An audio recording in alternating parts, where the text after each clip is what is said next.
State election department के तमाम बड़े अधिकारियों के साथ साथ सभी प्रमुख राजनीतिक पार्टियों के दो प्रतिनिधि भी इस अवसर पर मौजूद रहे। वार्ड नंबर 7, 16, 19, 24, 26, 28 और 31 को एससी कैंडिडेट्स के लिए आरक्षित किया गया है। इनमें से वार्ड नंबर 16, 19 और 28 एससी महिलाओं के लिए आरक्षित हैं। जनरल कैटेगरी महिलाओं के लिए वार्ड नंबर 1, 4, 5, 6, 9, 10, 18, 22 और 23 को रिजर्व किया गया है। इस संबंध में state election commissioner S K Srivastava ने पूरी जानकारी दी।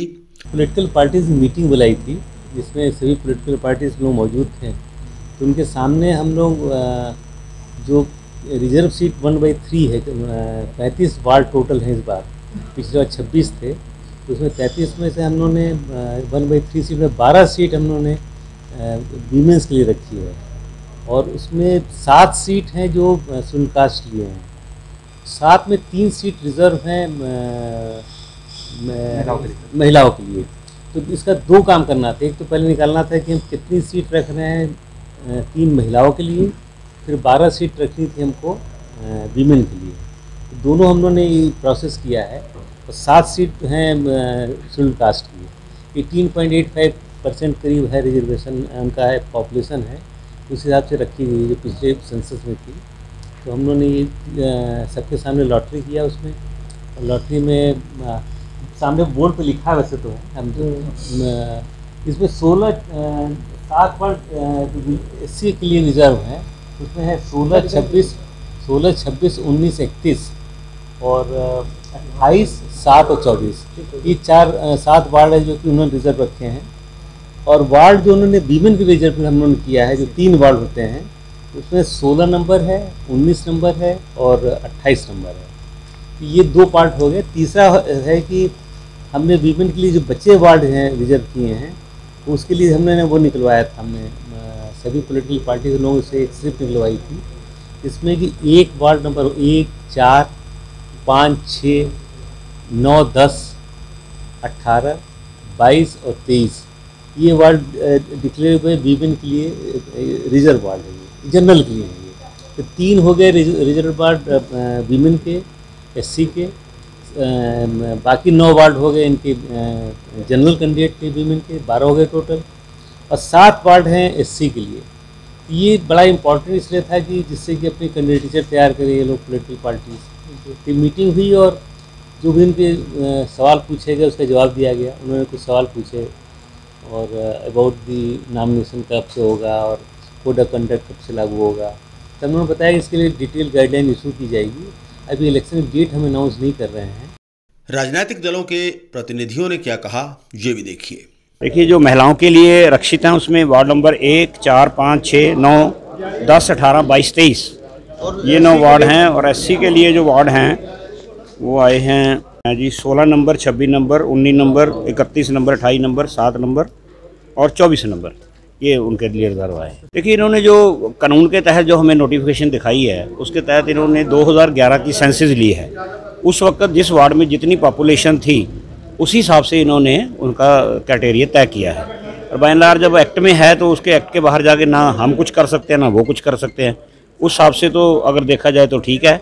अगर प्रेजेंट वाली लेते तो शायद थोड़ा सा वार्डों में बदलाव आ सकता है। देखिए, संतुष्ट तो अभी आगे इसका एनालिसिस करेंगे हम। वैसे तो हम 35 के 35 वार्डों के लिए तैयार हैं इलेक्शन के लिए। उस संतुष्ट और असंतुष्ट का फायदा नहीं कोई फ़र्क पड़ता।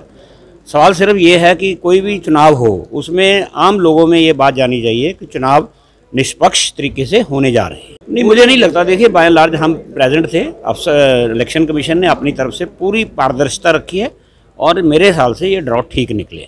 बहुत अच्छा रहा है। हम इस बार जो भी प्रतिक्रिया चली उससे हम संतुष्ट हैं और बड़ा क्लीन, बहुत अच्छी तरह जो यहाँ पे इलेक्शन कमिश्नर आए हुए थे उनकी रेट में बहुत अच्छा हुआ है।